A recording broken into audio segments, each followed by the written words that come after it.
Ayurvedic ఇంతకు ముందు ఉన్నంత పట్టు ఇప్పుడు లేదనుకోవచ్చా? నాకు ఈ టాబ్లెట్తో రిలీఫ్ దొరుకుతుంది, నేను అటు సైడ్ వెళ్తా, ఇదంతా సోది నాకు ఎందుకు. మరి మన ఇంట్లోని మన పాతకాలం పద్ధతులు ఏమున్నాయి, దాన్ని మన పిల్లలకి ఎలా ఉపయోగించాలి? చిన్నప్పటి నుంచి ఓవర్ పీరియడ్ ఆఫ్ టైం మనం వాడుతూ ఉంటే మన ఇమ్యూనిటీ, రోగనిరోధక శక్తి అనేది దెబ్బతింటుంది. నిజంగా ఆయుర్వేదిక్ అయితే నిజమైన మూలికలతో చేసి ఉంటారేమో అని చెప్పి కొనుక్కున్న వాళ్ళు ఉన్నారు, మోసపోయిన వాళ్ళు ఉన్నారు. ఆయుష్ మినిస్ట్రీ సెంట్రల్ లెవెల్లో ఉంది, స్టేట్ లెవెల్లో ఆయుష్ డిపార్ట్మెంట్స్ ఉన్నప్పటికీ వాళ్ళంతా ఎఫెక్టివ్గా వర్క్ చేయట్లేదు. పాతకాలంలోనే ఎటువంటి జబ్బు వచ్చినా సరే ఇన్ని హాస్పిటల్స్ లేవు, ఇంత టెక్నాలజీ లేదు, అయినా వాళ్ళు ఎలా క్యూర్ చేసుకోగలిగారు? ఇంటి దగ్గర మన అంతమంది నూరుకొని తయారు చేసుకునేది. ఇప్పుడు ఫ్యాక్టరీ వచ్చేసింది. ఆయుర్వేదిక్ అని చెప్పి కూడా ఆదివాసీ హెయిర్ ఆయిల్ అని చెప్పి ఈ మధ్య బాగా ప్రమోట్ చేస్తూ ఉన్నారు. నిజంగా తను అడవులలో దొరుకుతున్నటువంటి మూలికలతోటి చేస్తున్నాడా, లేకపోతే హైబ్రిడైజ్డ్ అయినది? అసలు జెన్యూన్ ప్రోడక్ట్స్ ఏవైనా ఉన్నాయా అంటే ఇదిరా అన్న ప్రోడక్ట్స్ ఏమైనా ఉన్నాయా ఆయుర్వేదిక్లోని? చాలామంది గోమూత్రాన్ని నీళ్ళలో యాడ్ చేసుకొని స్నానం చేసేది, ఆవు పెండ రాసుకొని ఒక గంటను ఎండలో ఉండేది. Hello, welcome to big TV. నేను మీ Gautami. So big podcast with Ayurvedic specialist doctor Prajwal garu మనతో పాటు ఉన్నారు. ఆయనతో మాట్లాడదాం.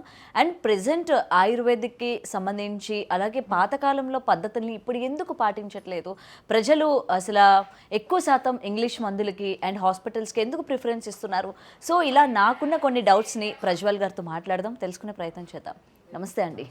First of all welcome to our studio sir. Right, ayurvedic అనేసరికి అంటే ఇప్పుడు జస్ట్ పుస్తకాలకు మాత్రమే అది పరిమితం అయింది అనేది నాకు తెలిసిన విషయం. గతంలో అంటే అమ్మమ్మల కాలం లేకపోతే పూర్వకాలం చూసుకుంటే ఈ ఆయుర్వేదిక్ మీదనే డిపెండ్ అయ్యి జీవనం అన్నది కొనసాగించేవాళ్ళు. ఎటువంటిది సమస్యలు వచ్చినా సరే ఆయుర్వేదిక్ అంటే ముఖ్యంగా మన ఇంట్లో ఎలా ప్రిపేర్ చేసుకొని ఎలా దాన్ని తగ్గించుకోవాలి అని చెప్పి ఫోకస్ చేసేవాళ్ళు. ఇప్పుడు అది లేదు. రీజన్ రీజన్ ఏమి ఉండొచ్చు అంటారు? ఇప్పుడు మెయిన్లీ ఈ ఫాస్ట్ పేస్డ్ లైఫ్లో మనము ఈ ఫాస్ట్ రెమెడీస్ కానీ అలవాటు పడ్డాం. యాక్చువల్లీ ఆయుర్వేద అంటే మన 5000 years ఓల్డ్ ట్రెడిషన్, అది ఒక మెడికల్ ట్రెడిషన్. దాని మెడికల్ ట్రెడిషన్ అనడం కన్నా ఒక వే ఆఫ్ లైఫ్ అని చెప్పొచ్చు. దాంట్లో ఫిలాసఫికల్ ఆస్పెక్ట్ ఉంది, తర్వాత మన ఆధ్యాత్మికానికి సంబంధించినటువంటి స్పిరిచువల్ టచ్ ఉంది. సో ఇవన్నీ ప్రిన్సిపల్స్ని బారో చేసుకొని హిందూ మన లివింగ్ నుంచి ఒక సైన్స్ అనేది తయారైంది. ఇది అథర్వణ వేదం యొక్క ఉపవేదం అన్నమాట. సో దీంట్లో అప్పుడు మన ఋషులు, మన ఋషి పరంపర వాళ్ళంతా ధ్యానం చేసి వాళ్ళు ఒక జ్ఞానాన్ని ఆర్జించిన తర్వాత ఈ సైన్స్ని తీసుకురావడం జరిగింది. అంటే అథర్వణ వేదంలో ఉన్నదానికి ఒక బుక్ ఫామ్ ఇచ్చిండ్రు. సో అప్పుడు ప్రాక్టీస్ చేయడానికి మెయిన్ కారణం ఏంటి అంటే అప్పుడున్న రాజులు, మహారాజులు వీళ్ళందరూ లోకల్ ప్యాట్రనేజ్ ఇచ్చేది. అంటే అక్కడ వాళ్ళ రాజవైద్యులకు కానీ వాళ్ళ రాజ్యాల్లో పెట్టుకొని వాళ్ళకి ఫండింగ్ ఇవ్వడం కానీ, ఆయుర్వేదిక్ స్కూల్స్కి డెవలప్మెంట్ చేయడం కానీ, వాళ్ళ రాజ్యాలలో హాస్పిటల్స్ పెట్టడం కానీ ఇట్లా చేసేవాళ్ళు. తర్వాత ఏమైపోయింది, మీకు తెలిసే ఉంటుంది, ఇండియాలో చాలా ఇన్వేషన్స్ జరిగినాయి. సో బ్రిటిష్ కావచ్చు, దానికంటే ముందు ఇస్లామిక్ ఇన్వేషన్స్ చాలా జరిగినప్పుడు మన రూట్స్ నుంచి కట్ చేసేసారు. యాక్చువల్లీ ఆయుర్వేదాలో మెయిన్ మాట్లాడేది ఇది స్లో ట్రీట్మెంట్ అని, తర్వాత చాలా టైం టేకింగ్ ప్రాసెస్, ఇంత టైం మా దగ్గర లేదు అని. అది ఎందుకు వచ్చింది అంటే కొలోనియల్ టైంలో మనము హిమాలయాస్ మీద ఆధారపడతాం నార్మల్లీ ఆయుర్వేదాలో మెడిసిన్స్ వాటి కోసం. సో అక్కడ డిఫారెస్టేషన్ చేస్తున్నారు, వీళ్ళు చెట్లు కొట్టేస్తున్నారు. సో చెట్లు లేకపోతే ఎకలాజికల్ ఇంబ్యాలెన్స్ వస్తుంది అనేది ఒకటి క్రియేట్ చేయడం. తర్వాత ఒక ఇలైట్ గ్రూప్ ఆఫ్ పీపుల్లోకి నాలెడ్జ్ సిస్టమ్ తీసుకెళ్ళిపోయి వీళ్ళని దాని నుంచి కట్ ఆఫ్ చేసి మోడర్న్ కైండ్ ఆఫ్ ట్రీట్మెంట్కి అలవాటు చేద్దాం అన్నట్టు వాళ్ళ హాస్పిటల్స్ తీసుకురావడం, వాళ్ళ ఇన్ఫ్రాస్ట్రక్చర్ తీసుకురావడం, దానితోటి మనం మన రూట్ సిస్టమ్ నుంచి కట్ ఆఫ్ అవ్వకుంటూ వచ్చినాం. తర్వాత ఇంకోటి ఏంటి, అప్పుడున్న ఆయుర్వేదిక్ డాక్టర్స్కి ఫండింగ్ ఇవ్వకపోవడం, వాళ్ళని చంపేయడం, అట్లా చేసి మనల్ని కట్ ఆఫ్ చేశాను. అండ్ ఇప్పుడున్న టైంలో మెయిన్ రీజన్ ఏంటి అంటే పొల్యూషన్ ఒకటి, ఇంకోటి పాపులేషన్ ఎక్స్ప్లోడ్ అవుతుంది. సో అండ్ ఆల్సో ఇప్పుడున్న ట్రెండ్ ఎట్లా వచ్చిందంటే లాస్ట్ 10-15 yearsలో ఆయుర్వేద సైడ్ ఇంట్రెస్ట్ ఉంది, పోతున్నారు. బట్ ఏంటంటే లాస్ట్ రిసార్ట్ లాగా వెళ్తున్నారు. అంటే ఫస్ట్ అన్నీ ట్రై చేస్తారు, అలోపతి, హోమియోపతి ఇవన్నీ ట్రై చేసి లాస్ట్లో అక్కడ రిజల్ట్ దొరకనప్పుడు ఆయుర్వేద సైడ్ వస్తున్నారు.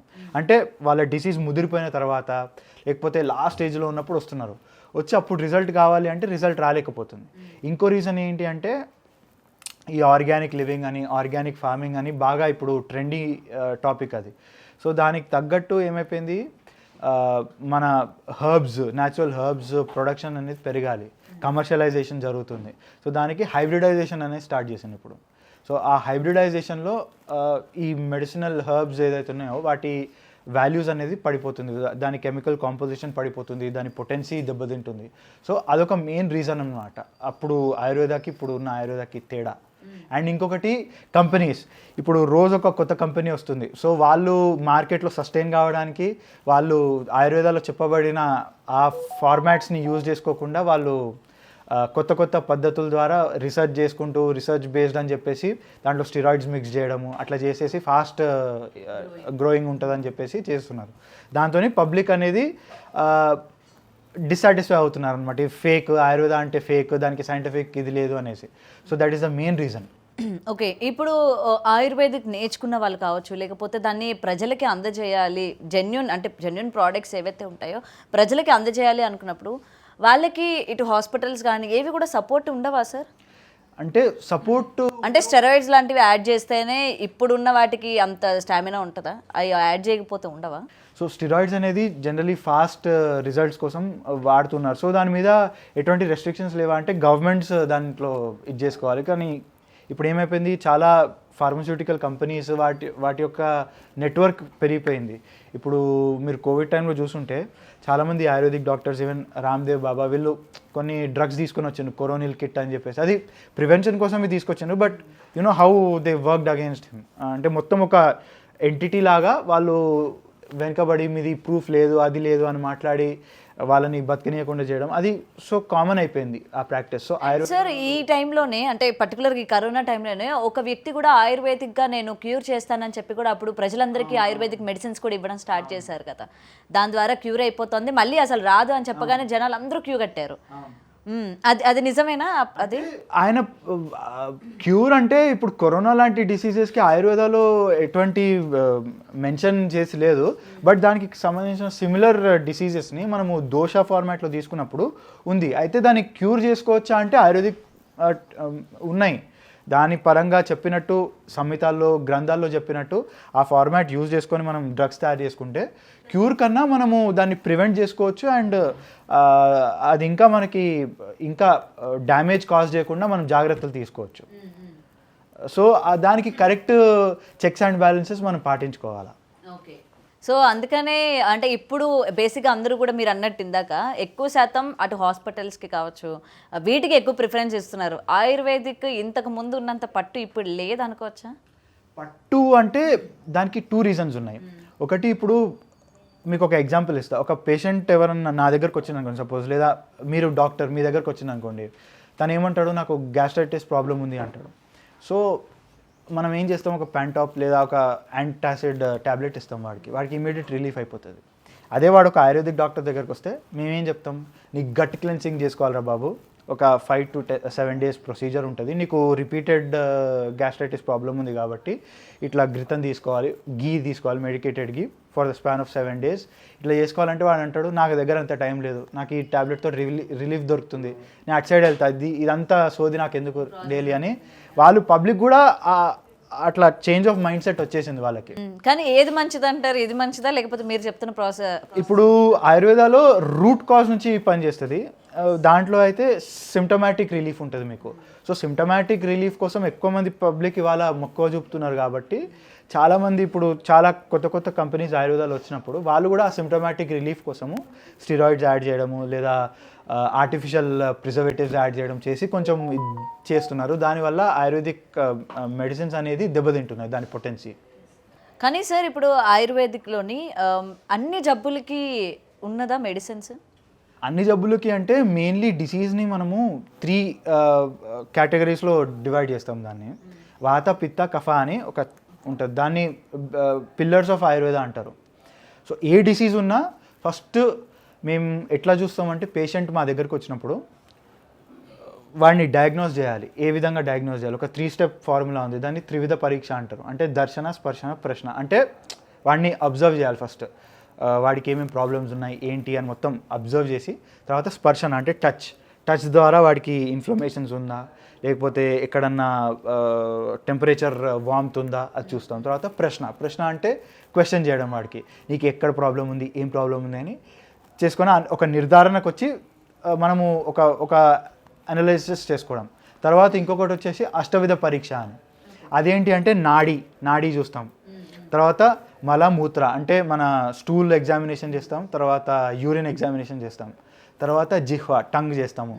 తర్వాత శబ్ద అంటే సౌండ్. మళ్ళీ స్పర్శ అంటే టచ్.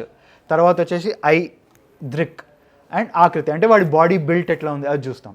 ఇవంతా ఎగ్జామినేషన్స్ అయిపోయిన తర్వాత వాడికి ఏ ప్రాబ్లం ఉందనేది ఒక అనాలిసిస్కి వస్తాం మేము. వచ్చిన తర్వాత డిసీజ్ అనేది 3 కేటగిరీస్ అని చెప్పినట్టు వాత, పిత్త, కఫ. అంటే ఇప్పుడు మీకు జలుబు వచ్చింది లేదా సర్ది అయిందని కామన్ యూజ్ చేస్తూ ఉంటారు. అంటే అది కఫా బేస్డ్ ప్రాబ్లం అన్నట్టు మేము కఫా తీసుకొని ఆ లైన్ ఆఫ్ ట్రీట్మెంట్ ఇస్తాం. అండ్ ఇప్పుడు కొంతమందికి వేడి అయ్యి మొటిమలు వచ్చినాయి, లేదా స్కిన్ డ్రైనెస్ వస్తుంది, అండ్ ఇచ్చింగ్ ఉంది, లేదా హెయిర్ లాస్ ఉంది, అట్లా స్కిన్ రిలేటెడ్ ఇష్యూస్, సోరియాసిస్ ఉంది అంటే మేము ఇమీడియట్గా ఏంటి ఇట్ ఈస్ అ పిత్త కైండ్ ఆఫ్ డిసీజ్ అని మేము పిత్త కింద కేటగరైజ్ చేసేసి దాన్ని చేస్తాం. తర్వాత వాతకు వచ్చేసి జాయింట్ పెయిన్స్ కావచ్చు, నర్వ్ డిజార్డర్స్ కావచ్చు, ఇవన్నీ వాత కింద క్లాసిఫై చేసుకొని అట్లా చేస్తాం. సో ఏ డిసీజ్ ఉన్నా కానీ మేము ఈ 3 కేటగిరీస్లోనే దాన్ని చేసుకొని ట్రీట్మెంట్ చేస్తాం. మనం 100% క్యూర్ ఉంటుందా సార్? క్యూర్ ఉంటుంది. అండ్ 100% కాదు, 80%. And 20% depends on your positive thinking. Patient నుంచి కూడా మాకు 20% రావాలి. అది లేకుండా వాడు డౌట్గా ఉంటే పని చేయదు. ఎందుకంటే ఆయుర్వేద అనేది నేను చెప్పినట్టు స్పిరిచువల్ బేస్డ్ సిస్టమ్. సో మీ లోపల ఎంత పాజిటివిటీ ఉంటే అంత పాజిటివ్గా మందు పనిచేస్తుందని ఒక దృఢమైన నమ్మకం అనమాట ఆయుర్వేదాలో. అండ్ సార్, ఇవాళ పిల్లల దగ్గర నుంచి చూసుకుంటే ముసలి వాళ్ళ వరకు ప్రతి ఒక్కరు ఏ చిన్న సమస్య వచ్చినా సరే మెడిసిన్స్ మీదనే ఆధారపడిపోతూ ఉన్నారు. ఈవెన్ అప్పుడే పుట్టిన పిల్లలకి కూడా హాస్పిటల్స్కి తీసుకెళ్తూ ఉన్నారు, వేలు ఖర్చు పెడుతూ ఉన్నారు తప్ప అరే మన ఇంట్లోని మన పాతకాలం పద్ధతులు ఏమున్నాయి, దాన్ని మన పిల్లలకి ఎలా ఉపయోగించాలి. ఎందుకంటే చిన్నప్పటి నుంచే వాళ్ళు మెడిసిన్స్కి అలవాటు పడుతూ ఉంటే రేపు పొద్దున్న, అంటే నేను విన్నది ఏంటంటే రేపు పొద్దున మనకి ఏదైనా పెద్ద సమస్య వచ్చిందనుకో ఆ మెడిసిన్స్ ఏది కూడా మన బాడీ పైన పనిచేయవు అని చెప్పి నేను విన్నాను. ఇది కరెక్టేనా సార్? అవును, అది యాక్చువల్లీ ఏంటంటే మనం చిన్నప్పటి నుంచి over the period of time మనం వాడుతూ ఉంటే మన ఇమ్యూనిటీ, రోగనిరోధక శక్తి అనేది దెబ్బతింటుంది. దెబ్బతిన్నప్పుడు మన ఇమ్యూన్ సిస్టమ్ మనకే అగేన్స్ట్గా వర్క్ చేస్తూ ఉంటుంది బాడీలో. ఇమ్యూనిటీ పవర్ ఏంటి, అది బయట నుంచి వచ్చే డిసీజెస్ని ఆపి వాటికి అగేన్స్ట్గా ఫైట్ చేయాలి. కానీ మనము దాన్ని వోలటైల్ చేసేస్తున్నాం, దాన్ని మొత్తం మనము పంక్చర్ చేసేస్తున్నాము. అది మన బాడీకి అగేన్స్ట్గా వర్క్ చేసినప్పుడు ఆటో ఇమ్యూన్ డిజార్డర్స్ అనేది వస్తుంటాయి. ఆర్థరైటిస్ కానీ, డయాబెటీస్ కానీ, థైరాయిడ్ కానీ. ఈ మధ్యకాలంలో డయాబెటీస్ ఆన్ ద రైజ్ ఉంది, థైరాయిడ్ ఆన్ ద రైజ్ ఉంది అంటే దానికి మెయిన్ కారణం ఇదే. మనం చిన్న వాటికి మెడిసిన్స్ మీద ఆధారపడుతున్నాం. న్యాచురల్ వేలో ట్రీట్ చేసుకుందామని రావట్లేదు. ఎందుకు అంటే అదే change in mind set and immediate relief కావాలి నాకు, ఇమీడియట్ క్యూర్ కావాలి నాకు అనేది ఇట్లా వేసుకోగానే అట్లా తగ్గిపోవాలి, 20 minutesలో నాకు రిజల్ట్ రావాలి అనే ఆ మైండ్ సెట్ వచ్చింది కాబట్టి ఇవాళ ఇన్ని ప్రాబ్లమ్స్ ఆన్ ద రైజ్ ఉన్నాయి. ఏంటంటే షార్ట్ టైంలో మనకి అయిపోవాలి, మళ్ళీ తర్వాత అది రిపీట్ అయ్యింది అని అంటే మళ్ళీ అప్పుడు మళ్ళీ టాబ్లెట్ వేసుకుంటాం అన్నట్టు ఉంటున్నారు. సో దానికంటే పర్మనెంట్ క్యూర్ నాకు టైం టేకింగ్ అయినప్పటికీ పర్మనెంట్ ఇది ఉంది కదా అని వెళ్ళట్లేదు పబ్లిక్ కూడా. చాలా తక్కువ మంది ఉన్నారు అట్లా వెళ్ళేవాళ్ళు. సో దానివల్ల ఇదంతా ప్రాబ్లమ్స్ వస్తున్నాయి. ఇప్పుడు ఈ డిసీజెస్ అన్నీ రైజ్ అవుతున్నాయి అండ్ ఫార్మస్యూటికల్ బిజినెస్కి మనము ఒక తావు ఇస్తున్నాం దానివల్ల. అదే, అండ్ ఇది ఒక పెద్ద బిజినెస్ లాగా కూడా అయిపోయింది సార్ ఈ మధ్య కాలంలోని. ఎవరు కూడా ఈజీ మెథడ్ని బాగా ఇంట్రెస్ట్ చూపిస్తున్నారు తప్ప దీనివల్ల మనకి ఎటువంటి సైడ్ ఎఫెక్ట్స్ ఉంటాయి, రేపు పొద్దున మన పరిస్థితి ఏంటి, బాడీ సహకరిస్తుంది. ఎందుకంటే ఆల్రెడీ మనం తీసుకున్న ఫుడ్ వల్ల ఎలాగో లేదు ఎనర్జీ, ఏదో ఆ మాత్రం ఇంతకు ముందు వచ్చేంత ఎనర్జీ ఉండదు, ఏముండవు. ఇటు మెడిసిన్స్ ద్వారా మళ్ళీ మన బాడీని హామ్ చేస్తూ ఉంటాయి. సో మళ్ళీ ఆయుర్వేదిక్ పద్ధతిలోకి రావాలి అని అంటే ప్రజలు ముఖ్యంగా దీనివైపు ఫోకస్ చేయాలంటే ఏం చెప్తారు? యాక్చువల్లీ ఆయుర్వేదాలో ఫస్ట్ ఏంటంటే ఆయుర్వేద ప్రిస్క్రైబ్ చేసినప్పుడు నార్మల్లీ ఒక పేషెంట్ వస్తే వాడికి మెడిసిన్స్ ఇవ్వడం అది కాదు. నేను ఇందాక చెప్పినట్టు ఆ ఫార్మాట్ దాని కాకుండా ఏంటంటే ఒక మనిషి దినచర్య పాటించాలి. అంటే మార్నింగ్ లేచినప్పటి నుంచి వాడు ఏమేమి యాక్టివిటీస్ చేయాలి, వాడి జీవనశైలి ఎట్లా ఉండాలి, లైఫ్ స్టైల్ ఎట్లా ఉండాలనేది మొత్తం ఇచ్చండి. ఇప్పుడు మార్నింగ్ లేవగానే వాడు బ్రష్ చేసుకోవాలి, తర్వాత టంగ్ క్లీనింగ్ చేసుకోవాలి, తర్వాత వాడు ఎక్సర్సైజ్ చేయాలి, ఆయిల్ పూసుకోవాలి బాడీకి అంతా, సన్కి ఎక్స్పోజ్ అవ్వాలి, తర్వాత ఎక్సర్సైజ్ చేయాలి, వాడు వాకింగ్ ఎంతసేపు చేయాలి, అన్నీ ఉన్నాయి దినచర్య. తర్వాత ఋతుచర్య అని ఒక కాన్సెప్ట్ ఉంది. ఋతుచర్య అంటే సీజనల్ చేంజెస్, అంటే ఆ సీజన్కి తగ్గట్టు ఆ ఫుడ్ మనం తీసుకోవాలి, ఏ సీజన్కి తగ్గట్టు ఆ ఫుడ్ మనం తీసుకోవాలి. తర్వాత ఇంకొకటి సద్వృత్త అంటే నేను చెప్పినట్టు positive thinking, mentally and physically మనకు అది అవసరం. మనం మెంటల్గా బాగుంటేనే ఫిజికల్లీ బాగుంటాం. అండ్ ఇంకొకటి డైటరీ ప్యాటర్న్స్. ఇప్పుడున్న మన డైట్, అప్పుడు తిన్న డైట్ చాలా తేడా ఉంది. ఇప్పుడు మనం ఫాస్ట్ ఫుడ్కి, తర్వాత రోడ్ సైడ్ ఫుడ్కి చాలా అలవాటు పడ్డాం.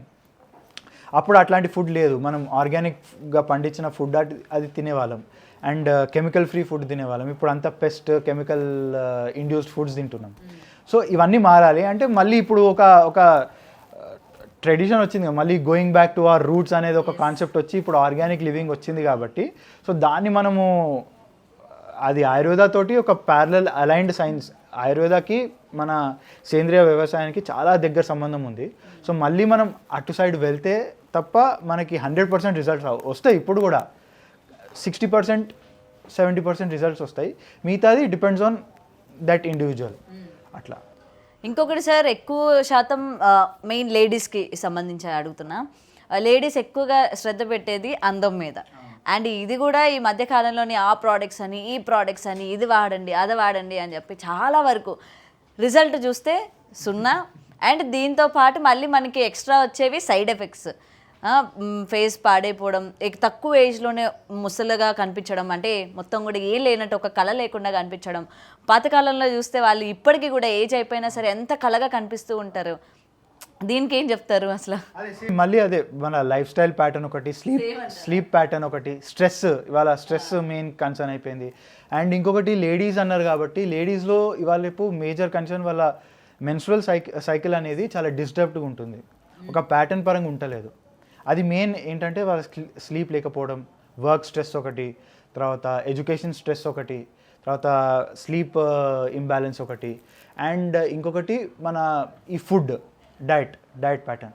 సో ఇవి వాళ్ళు రెగ్యులరైజ్ చేసుకోవాలి. అండ్ ఇంకొకటి మీరు అన్నట్టు మెడిసిన్స్ చాలా వస్తున్నాయి. ఆయుర్వేదాలో కూడా ఇప్పుడు కమర్షియలైజేషన్ అయిపోయింది. సో ఒక కంపెనీని వాడిని అధిగమించాలి అంటే వీడు కమర్షియల్గా వాడి ప్రోడక్ట్ని వాడు అమ్ముకోవాలి మార్కెట్లో. సో వాడు వచ్చేసి యాడ్ ఇస్తాడు, ఇది వాడితే 1 వీక్లో మీకు రిజల్ట్ వస్తుంది, షుగర్ తగ్గిపోతుంది, ఇది తగ్గిపోతుంది అని వాడు ఇస్తాడు. సో ఎవడైనా సఫరింగ్లో ఉన్న వాడికి అదొక వాడికి రెమెడీలా కనిపించి వాళ్ళు వెళ్తారు అటు సైడ్, వాడికి రిజల్ట్ దొరకదు, వీడికి రావాల్సిన మనీ అయితే వస్తుంది, బట్ మనం మళ్ళీ ఆ లూప్లో పడిపోతున్నాం. సో అదే జరుగుతుంది, ఫేక్ పబ్లిసిటీ ఒకటి. సో ఇవి గవర్నమెంట్స్ కూడా ఇన్వాల్వ్ అయ్యి వీటి మీద స్ట్రిక్ట్ ఏమంటారు రూల్స్ అండ్ రెగ్యులేషన్స్ పెట్టి సూపర్విజన్ చేస్తే తప్ప ఇవి ఆగవు. లేకపోతే ఆయుర్వేద నేమ్ని ఇవి స్పాయిల్ చేస్తాయి. అదే ఇవాళ ఏంటంటే ఏది నిజమైన ఆయుర్వేదిక్ లేదా ఏది ఫేక్ అన్నది కూడా తేల్చుకోలేకపోతున్నాం. ప్రతిదీ వాళ్ళ మార్కెట్లోకి ఏ ప్రోడక్ట్ వచ్చినా దానిపైన చిన్నది వేస్తున్నారు, ఆయుర్వేదిక్ అనగానే ఓ ఇది నిజంగా ఆయుర్వేదిక్ అయితే నిజమైన మూలికలతో చేసి ఉంటారేమో అని చెప్పి కొనుక్కున్న వాళ్ళు ఉన్నారు, మోసపోయిన వాళ్ళు ఉన్నారు. ఇప్పుడు ఆయుష్ మినిస్ట్రీ కూడా ఉంది. ఆయుష్ మినిస్ట్రీ ఎంత ప్రికాషన్స్ తీసుకున్నా ఇంకా జరుగుతుంది. అంటే ఆయుష్ మినిస్ట్రీ సెంట్రల్ లెవెల్లో ఉంది, స్టేట్ లెవెల్లో ఆయుష్ డిపార్ట్మెంట్స్ ఉన్నప్పటికీ వాళ్ళంతా ఎఫెక్టివ్గా వర్క్ చేయట్లేదు. వాళ్ళు వర్క్ చేయడం స్టార్ట్ చేసినప్పుడు అంటే చేస్తున్నారు, వాళ్ళ వంతు వాళ్ళు కృషి చేస్తున్నారు, బట్ స్టిల్ నేను చెప్పినట్టు ఆ ఫార్మస్యూటికల్ లూప్లో పడిపోతున్నారు. కాబట్టి everyday end of the day it is money. So దాంట్లో ఈ కమర్షియలైజేషన్ అనేది జరుగుతుంది. అదే. అండ్ నాకు కూడా సార్ కొన్ని సిచ్యువేషన్స్ చూస్తున్నప్పుడు లైక్ ఇన్ని మనం చూస్తూ ఉంటాం కదా, ఇన్ని హాస్పిటల్స్, సిటీ స్కాన్లని, అవని ఇవని ఇన్ని మనం చూస్తూ ఉంటాం హాస్పిటల్స్లో. కానీ పాతకాలంలోనే ఎటువంటి జబ్బు వచ్చినా సరే ఇన్ని హాస్పిటల్స్ లేవు, ఇంత టెక్నాలజీ లేదు. అయినా వాళ్ళు ఎలా క్యూర్ చేసుకోగలిగారు, ఎలా ఇప్పటికీ కూడా 90 ఏళ్ళు 100 ఏళ్ళు బ్రతికిన వాళ్ళు కూడా ఉన్నారు. మరి అప్పుడు వాళ్ళు యూజ్ చేసిన మెడిసిన్స్ కావచ్చు, లేకపోతే అప్పుడు వాళ్ళు తిన్న ఫుడ్ కావచ్చు, ఇప్పుడు మన వాళ్ళకి యూజ్ చేయమంటే అది పడదా, లేకపోతే ఇప్పుడున్న వాటిలోనే అంత హైజీనిక్ లేదంటారా? ఫుడ్ గురించి అంటున్నారా, హర్బ్స్ గురించి అంటున్నారా? మెయిన్లీ అప్పుడున్న దాంట్లో నాడీ పరీక్ష అనేది చాలా ప్రామినెంట్గా ఉండే. నాడీ చూసి వాడికి ఏ ప్రాబ్లం ఉందని నేను చెప్పినట్టు ఈ ఫార్మాట్ అంతా పాటించేది. ఇంకొకటి ఏంటంటే ఆయుర్వేదాలో డ్రగ్స్ మనం అంటే రా మెటీరియల్ మనం ప్రొక్యూర్ చేయాలి అంటే హిమాలయాస్ నుంచి ప్రొక్యూర్ చేయాలి, దాన్ని మనము పవిత్రంగా భావిస్తాం. అయితే ఇప్పుడు అక్కడ ర్యాపిడ్ అర్బనైజేషన్ అయిపోయింది. అక్కడ కూడా కొండల్ని కొట్టేయడము, ఇండ్లు కట్టుకోవడము, ఫారెస్ట్ అనేది తగ్గిపోతుంది. సో అక్కడ దొరికే మనకి ఆ డ్రగ్స్ని మనం లోకల్గా ఇప్పుడు డిమాండ్ పెరుగుతుంది కాబట్టి లోకల్గా మన ప్లేసెస్లో మనం గ్రో చేయాలి. సో ఏం చేస్తున్నారు, పాలీ హౌసెస్ వేసేసి ఆర్టిఫిషియల్గా కూలింగ్ ఏజెంట్స్ లైక్ ఏసీస్ పెట్టేసి గ్రో చేస్తున్నారు. గ్రో చేసినప్పుడు దాని పొటెన్సీ తగ్గిపోతుంది, మెడికల్ వాల్యూస్ తగ్గిపోతుంది, కాంపోజిషన్ తగ్గిపోతుంది. ఇప్పుడు మీకు ఒక ఎగ్జాంపుల్ ఇస్తా. తులసి ఉంది, తులసిలో చాలా రకాలు ఉంటుంది. రామ తులసి అని, కృష్ణ తులసి అని, వన తులసి అని, ఇట్లా ఈ వెరైటీస్ ఉంటాయి. సో ఇప్పుడు మనం హైబ్రిడైజ్ చేస్తున్నాం. సో తులసిలో యూగినాల్ అనే ఒక కాంపోజిషన్ ఉంది. సో మనం దాన్ని హైబ్రిడైజ్ చేసినప్పుడు ఈ కాంపోజిషన్ అనేది తగ్గిపోతుంది. అండ్ ఇంకొకటి అశ్వగంధ అని ఉంది, విథానియా సోమ్నిఫెరా అంటారు దాని సైంటిఫిక్ నేమ్. సో దాంట్లో విథనోలేడ్ అనే ఒక కెమికల్ కాంపోజిషన్ ఉంటుంది. దాన్ని తెలుగులో డొమోడోలు పత్రం అంటారు చెట్టుని. సో దాన్ని హైబ్రిడైజ్ చేసినప్పుడు మళ్ళీ ఈ కాంపోజిషన్ అనేది తగ్గిపోతుంది. ఈవెన్ అంతెందుకు టర్మరిక్ మీరు తీసుకుంటే, పసుపు తెలంగాణ లార్జెస్ట్ ప్రొడ్యూసర్, మన నిజామాబాద్ బెల్ట్ అది లార్జెస్ట్ ప్రొడ్యూసర్, వరల్డ్లోనే లార్జెస్ట్ ప్రొడ్యూసర్. సో దాంట్లో కర్క్యూమిన్ క్వాంటిటీ ఉంటుంది, కర్కుమా లాంగా అని అంటారు దీన్ని. సో దాంట్లో కర్క్యూమిన్ అనే ఒక మెడికల్ వాల్యూ ఉంటుంది, అది కెమికల్ కాంపోజిషన్. అది 7 to 20% ఉంటుంది టర్మరిక్లో. సో మనము బల్క్లో హయ్యర్ స్కేల్లో దాన్ని మ్యానుఫ్యాక్చరింగ్ చేస్తున్నప్పుడు హైబ్రిడైజ్ చేస్తున్నాం దాన్ని. అండ్ మనము సాయిల్లో న్యూట్రియంట్స్ తగ్గిపోతున్నాయి. అండ్ మనం ఆర్టిఫిషియల్ పద్ధతుల్లో దాన్ని గ్రో చేస్తున్నాం, హైడ్రోపోనిక్స్ అని చెప్పేసి, పాలీహౌస్ టెక్నిక్స్ అని చెప్పేసి. సో దాంట్లో దాని న్యూట్రియంట్ వాల్యూస్ తగ్గిపోతుంది. ఇప్పుడు కర్క్యూమిన్ అనేది ఇయర్లీ మీరు పసుపు తీసి టెస్ట్ చేస్తే 2% to 4% ఉంటుంది అంతే, ఎక్కడ 20%, ఎక్కడ. ఇప్పుడు దానికి అంత ఛాయ రావడానికి కూడా ఈవెన్ యాడ్ చేస్తూ ఉంటారు. సో దాంట్లో ఆర్టిఫిషియల్ కలరింగ్ ఏజెంట్స్ యాడ్ చేస్తున్నారు. ఎందుకు, మార్కెట్ డిమాండ్ని మీట్ కావడానికి. ఆయుర్వేద మెడిసిన్స్లో మేము పసుపు యాడ్ చేస్తాం. సో దాన్ని మ్యానుఫ్యాక్చరింగ్ లార్జ్ స్కేల్లో జరిగేది. ఇది వరకు ఎట్లా ఉండేది, ఇంటి దగ్గర మనం మన రోట్లో వేసి అవును నూరే వాళ్ళు దంచేవాళ్ళు. అవును, ఫ్యాక్టరీ వచ్చేసింది, ఫ్యాక్టరీలో మనం చేయాలి, దాంట్లో స్ట్రిప్స్లో చేయాలి. సో ప్లాస్టిక్ క్యాప్సూల్స్ వచ్చేసినాయి, జెలటిన్ క్యాప్సూల్స్ అని. సో మారిపోయింది, పద్ధతి మారిపోయినప్పుడు ఈవెన్ దాని క్వాలిటీ కూడా కాంప్రమైజ్ అవుతూ వచ్చింది. అండ్ ఇంకొకటి మెయిన్ అలిగేషన్ ఒకటి అందరూ చెప్పేది ఏంటంటే సైంటిఫిక్ కాదు, దీనికి ఎట్లాంటి సైంటిఫిక్ ప్రూఫ్ లేదు, అప్పటి గ్రంథాలు తీసుకొని చేసుకుంటున్నారు అండ్ రీసెర్చ్ జరగలేదు అని మాట్లాడతారు. బట్ సుశ్రుత సంహిత అని ఒక టెక్స్ట్ ఉంది ఆయుర్వేదాలో, సర్జరీ గురించి మాట్లాడేది. సుశ్రుతుడిని ఫాదర్ ఆఫ్ సర్జరీ అంటారు, వరల్డ్ వైడ్గా తనని ఫాదర్ ఆఫ్ సర్జరీగా రికగ్నైజ్ చేస్తారు. సో శల్యతంత్రం అనేది ఒక బ్రాంచ్ ఆఫ్ ఆయుర్వేదాలో 8 బ్రాంచెస్ ఉంటాయి. కాయ, బాల, గ్రహ, ఊర్ధ్వాంగ, శల్య, దంశ, జర, వృషణ అని ఇట్లా 8 బ్రాంచెస్ ఉంటాయి. దాంట్లో శల్య అంటే సర్జరీ, అది ఒక బ్రాంచ్ ఆఫ్ సైన్స్ అనమాట, ఆయుర్వేదాలో ఒక బ్రాంచ్. సో ఆయన రాసినటువంటి బుక్కే సుశ్రుత సంహిత. దాంట్లో 300+ సర్జికల్ ప్రొసీజర్స్ చెప్పబడ్డాయి. రైనోప్లాస్టీ అంటే ఇవాళ మనకి ఆర్టిఫిషియల్ నోజ్ పోతే నోజ్ రీకన్స్ట్రక్షన్ చేస్తున్నారు, తర్వాత ప్లాస్టిక్ సర్జరీస్ చేస్తున్నారు. అవన్నీ అప్పుడే ఆ కాలంలోనే ఆయన చెప్పిండు, అండ్ ఆయన చెప్పిన పద్ధతుల్లోనే ఇప్పుడు ఇంకా చేస్తున్నారు. అండ్ అది కాకుండా 125 ఇన్స్ట్రుమెంట్స్ గురించి మాట్లాడతాడు ఆయన, సర్జరీలో ఎటువంటి ఇన్స్ట్రుమెంట్స్ వాడాలి మనం. సో దాంట్లో బ్లంట్ ఇన్స్ట్రుమెంట్స్, షార్ప్ ఇన్స్ట్రుమెంట్స్ అని ఉంటాయి. షార్ప్ ఇన్స్ట్రుమెంట్స్ ఒక 24 ఉంటాయి, బ్లంట్ ఇన్స్ట్రుమెంట్స్ అంటే యంత్రాస్ అవి ఒక 101 ఉంటాయి. సో అవే ఇప్పుడు ఇంకా మెడికల్ ఫీల్డ్లో యూజ్ చేస్తున్నారు అలోపతిలో. సో ఒకవేళ ఆయుర్వేద అంత అవుట్డేటెడ్, దాంట్లో రిజల్ట్స్ రావు అంటే ఆయన చెప్పిన పద్ధతిలో ఇంకా ఎందుకు యూజ్ చేస్తున్నారు. అండ్ ఆస్ట్రేలియాలో Melbourne college of medical science అని ఒకటి ఉంది, అక్కడ సుశ్రుతుడిది ఒక విగ్రహం ఉంటుంది, అక్కడ రాసి ఉంటుంది father of surgery, he was a great Indian ayurvedic scholar అని చెప్పేసి, who made immense contributions to surgical field of Ayurveda అని చెప్పి రాసి ఉంటుంది. సో సర్జరీని వరల్డ్కి పరిచయం చేసింది ఆయుర్వేద. అట్లాంటి ఆయుర్వేదాన్ని మనం ఏమైపోయింది, మనం చిన్న చూపు చూస్తున్నాం, వెస్టర్న్ మెడిసిన్కి ఎక్కువ పెద్దపీట వేస్తున్నాం. సో దానివల్ల ఇదంతా జరుగుతుంది, అంటే మైండ్ సెట్లో మార్పు వచ్చింది. సార్ ఇంకొకటి సార్, ఇప్పుడు అన్ని ఎలాగో మొత్తం కూడా హాస్పిటల్స్ వీటి మీద ఈజీ ప్రొసీజర్ మీద ప్రజలందరూ కూడా దృష్టి పెట్టారు. నాకు ఎక్కువ ఒక క్వశ్చన్ ఎప్పుడు కూడా రైజ్ అవుతా ఉంటే, ఎక్కువ శాతం ఆడవాళ్ళు చనిపోయేది డెలివరీస్ టైంలోని. సో ఈ డెలివరీస్ టైంలోని ఇప్పుడు చాలామంది నార్మల్ డెలివరీ మేము ట్రై చేస్తాం రా బాయ్ మాకు చేయండి అని చెప్పినా సరే, డాక్టర్స్ మీకు అవ్వదమ్మా, మీకు లోపల అదైపోయింది, బేబీ ఇట్లా పేగు చుట్టేసుకుంది, ఇదైపోయింది, మేము అసలు నార్మల్ అవ్వదని చెప్పి భయపెట్టేసి మోస్ట్ ఆఫ్ ద 100 మెంబర్స్ వెళ్తే అందులోని 90 మెంబర్స్కి సి సెక్షన్సే అవుతున్నాయి. అంటే నార్మల్ డెలివరీ చేసే పద్ధతులు ఇంత మనం సినిమాల్లో చూస్తూ ఉంటాం, ఈ విధంగా చేస్తూ ఉంటారా అని చెప్పి సినిమాల్లో చూడడమే, కానీ వాళ్ళు నార్మల్ డెలివరీ అయిందంటే ఒక ఆశ్చర్యం, అవునా నీకు నార్మల్ అయిందా అని చెప్పి చాలామంది ఆశ్చర్యపోతూ ఉన్నారు. అంటే అలాంటి పరిస్థితి వచ్చేసింది, నార్మల్ చేసుకోలేం మనం అన్న పరిస్థితికి. అదే, కానీ ఇప్పుడున్న జనరేషన్లోనే అసలు నార్మల్ పద్ధతి అన్నది అవ్వదా సార్? అంటే యాక్చువల్లీ ఆయుర్వేద చెప్పిన ప్రకారంగా అవుతుంది. ఈవెన్ ఆయుర్వేదాలో కూడా సర్జరీ చేసి బేబీని తీసే టెక్నిక్స్ చెప్పబడ్డాయి, నార్మల్ సర్జికల్ టెక్నిక్స్ ఉన్నాయి. మీరు చూస్తే మన పబ్లిక్కి ఐడియా రావాలంటే రోబో ఫిల్మ్లో చూపిస్తాడు చూడండి, రజనీకాంత్ డెలివరీ చేసే, అదంతా ఆయుర్వేదిక్ పద్ధతే. సో అది అవ్వదా అంటే ఇప్పుడు ఆయుర్వేద వాళ్ళని రెస్ట్రిక్ట్ చేసేసింది సర్జరీస్ చేయకుండా. సర్జరీ అనే ఏదైతే బ్రాంచ్ ఉందో అది కంప్లీట్గా అలోపతి అండర్లోకి వెళ్ళిపోయింది. ఒరిజినల్గా వచ్చింది ఆయుర్వేదాలో అయినా మొత్తం వాళ్ళ కంట్రోల్లో వెళ్ళిపోయింది. గవర్నమెంట్స్ కూడా వాటికి ఎక్కువ ప్రామినెన్స్ ఇస్తున్నాయి. చాలామంది పబ్లిక్కి తెలియదు. అండ్ ఆయుర్వేదాలో ఎంతసేపు సర్జరీ అంటే ఓన్లీ పైల్స్, ఫిస్ట్యులా దానికే పరిమితం అయిపోయింది తప్ప వీటికి ఎవరు రావట్లేదు. ఈవెన్ కొన్ని ఇండియాలో కొన్ని ప్లేసెస్లో ఉన్నాయి, గుజరాత్లో, మహారాష్ట్రలో అక్కడక్కడ హాస్పిటల్స్ ఉన్నాయి ఈ సర్జరీస్ చేయడానికి. పాత పద్ధతిలో రండిరా చేస్తామని చెప్పి పబ్లిక్ రావట్లేదు. ఏమవుతుందో, వీడి దగ్గర పోతే వీడు పసర్లు ఇస్తాడు, అది ఇస్తాడు, దాంతో బేబీకి ఏమవుతుందో, బేబీ కదా రిస్క్ ఎందుకు, మేము సి సెక్షన్కి వెళ్ళిపోతాం, సిజేరియన్ చేసుకొని బేబీ డెలివరీ ప్రిఫర్ చేస్తామని అట్లా వెళ్ళిపోతున్నారు తప్ప ఆ మైండ్ సెట్లో మార్పు రావాలి. సో దానికి ఇంకా టైం పడుతుంది.